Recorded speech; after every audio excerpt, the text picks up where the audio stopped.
you take the wall down now? Here. Yes. Like you have a wall. Absolutely. Knock it down. I'd take the wall down. Well, first, Beto O'Rourke, a.k.a. Robert Francis, wanted to tear down the wall protecting his hometown of El Paso from the crime-ridden city of Juarez. Local station reporting that this month, though, is the deadliest in 8 years there. Now, radicalized leftist and former darling of the Democratic Party is comparing our country's immigration laws to, you guessed it, slavery. Millions living in the shadows, working some of the toughest jobs, lucky to make a minimum wage, some not even making that, kept in modern-day bondage, their immigration status used as leverage to keep them down from fully participating in this country's success and in our economy. An economy that works too well for too few and not well enough for most Americans.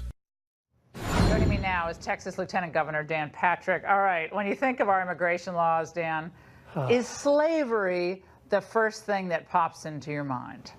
No, what a moron. You know, when he says the economy is not working, it works well for some, but not for all Americans. Beto, they're not Americans. They're here illegally. And it's not slavery. The only slavery, as I talked about on your show a few weeks ago, is what the Democrats are doing to those victims of sex trafficking. They're doing that. But for this to be slavery, you know what Beto went on to say, Laura? He said they're in slavery because they can't roam freely across the Texas border. This guy is unbelievable. And you know what? His crowds are really diminishing. He drew 35 people at an event in Nevada this past weekend. He's really out of the race, Laura. You know, when he ran against Cruz, the Texas media never asked him one hard question. What? Not They one? never asked him one follow-up question. The guy has no substance whatsoever. And on reparations, not only slavery, but now he's talking about he supports Sheila Jackson Lee's bill for reparations. Remember, Sheila Jackson Lee, who thought we landed on Mars and not the moon and kind of argued about that. But he wants, listen to what he says. He says, you know, we need to get people, we need to force people almost into, he didn't say re-education camps, but that's what he means, so we can go face-to-face, eyeball to eyeball, and that we need to pay reparations. Look, there are a lot of people in the northern part of the country who died to free slaves. Should they pay reparations?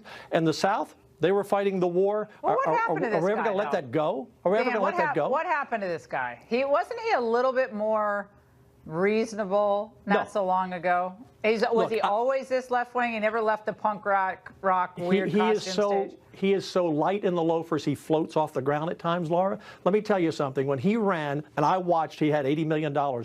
He was on television every commercial break for months and months. Yeah, but never said anything. Why is he tied with Trump? Put that graphic up on the screen. We have a number of face-off, you know, we have Trump versus Biden, Trump, O'Rourke, Trump, Sanders. And they're all pretty much a dead heat. He's tied with this new head-to-head polling that just came out. Is this Emerson College? Yes, it just came out today. Name ID.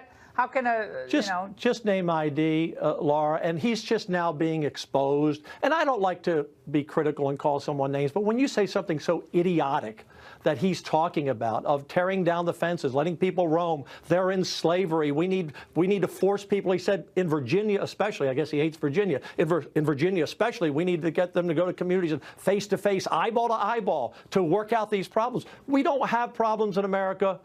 We have gone so far from where we were in the 50s and the 60s and the 70s in this country. And are there race issues? Of course there are, but we've gone so far, except the Democrats like Beto want to pull us back. Now, Dan, when you said light on the loafers, you just meant not consequential, correct? That's what just you didn't mean any pejorative, but it was no. What I meant, to me, that he flaps his arms a lot. People might think something else. No. I meant light in the lower. He's just like a lightweight. He's flying up. Yeah, lightweight. Yeah, he's flying up. And by the way, I have a little tip for you. I understand that tomorrow morning the other Castro brother is going to announce that he's not running against John Cornyn for the Texas Senate. That's what I hear tonight. Interesting. So it looks like it'll just be. Yeah, just a little tip for you. Very interesting. We got the breaking news from Dan. All right, Dan, thanks so much.